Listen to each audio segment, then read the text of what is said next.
We have a News for Jack's I-Team story involving transparency and policies when it comes to body cams.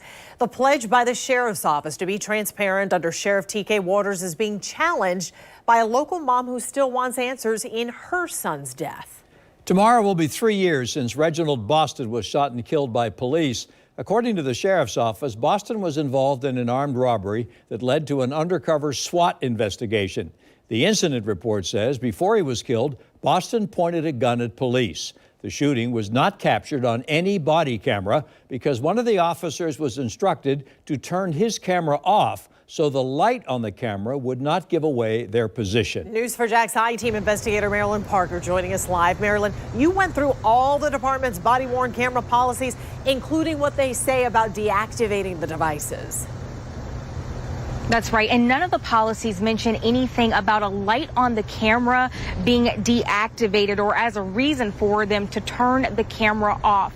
Now, the reasons that they do give for the camera to be deactivated would be for supervisory direction or during JSO operational planning. We asked JSO if any of those rules applied in this case. We're still waiting to hear back. You may not have sympathy for 20-year-old Reginald Boston. The facts of the case are against him. Police say Boston and 2 others carried out an armed robbery. Then, police went undercover to set up a meeting to arrest them. It led to a SWAT operation. Units hid in these bushes at night, leaving this walkway clear, and were armed with these guns. When the 3 men got closer to them, one of the officers yelled, "Police, don't move." Then, according to the report, one of the suspects fired. Police fired back, and Boston was killed. His autopsy says he had 18 gunshot wounds. The incident report says at least 4 detectives were involved, and their firearms were inspected following the shooting. I don't cloak, and I don't cover up for my children. I don't uphold wrong. Boston's mother, Ivana Kemp, says if her son was in the wrong, she'll admit it once she sees the body camera. However, there is none. According to this report, an officer turned off his body camera at the request of SWAT officers because the bright blinking green light at the top of the camera would give away their position of concealment, making them vulnerable to a possible ambush. That's the first time I've heard about that, and I've been training police officers for 25 years. Alex Del Carmen is a criminologist who says body camera policies vary from jurisdictions. The actual presence of a body cam on an officer's vest, I've never heard of that being generating a light that is so powerful that it would compromise a police officer. So what are JSO's body camera policies? We did a public records request and looked through every version. They've been changed 10 times since 2018 when JSO first started wearing body cams. Majority of the deactivation policies from 2018 to 2020 did not change. In the deactivation section of the 2018 policy, it says before deactivating body-worn cameras, officers must record a statement as to why they are deactivating it, including if their supervisor told them to. Some other instances where they need to record a statement include if the situation they responded to is over, if they're getting legal counsel, or if they're discussing strategic or tactical JSO operation planning. It also says after deactivation, the officer has a responsibility to reactivate the camera should police activity occur involving the officer.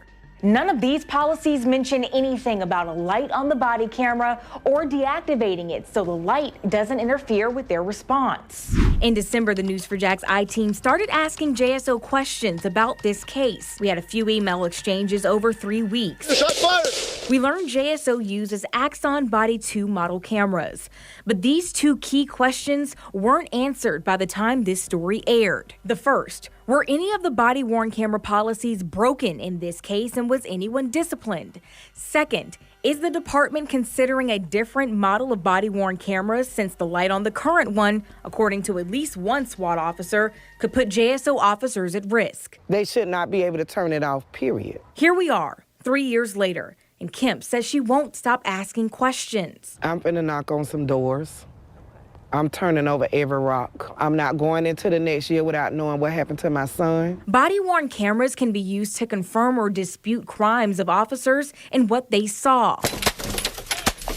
Recent videos released by JSO have shown police firing on suspects after suspects pointed guns at them.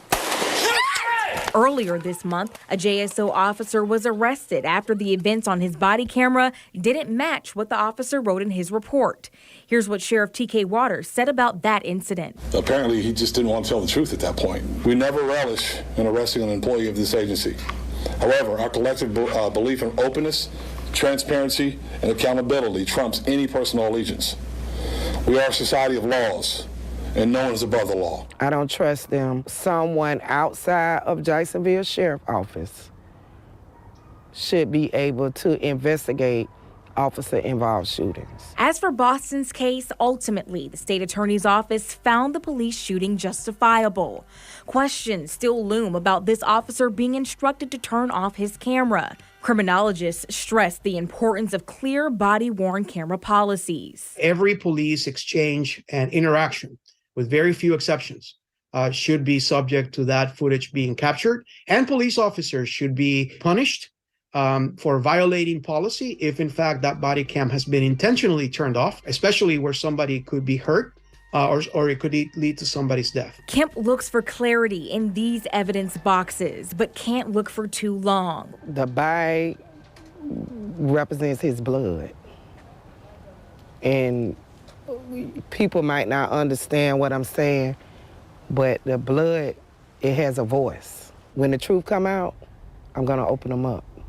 Because those bags what's in those bags is gonna tell a lot. She mourns her son, who was a young father and was loved by many.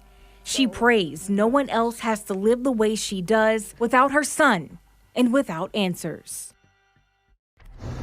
The pictures from the crime scene you saw in that story came from the family's lawyers. We're told the family tomorrow will host a vigil to honor Boston at 2 p.m. at JSO. And once we get answers from JSO on this case, we'll update this story on news4jax.com. Reporting live tonight, Marilyn Parker, Channel 4, the local station.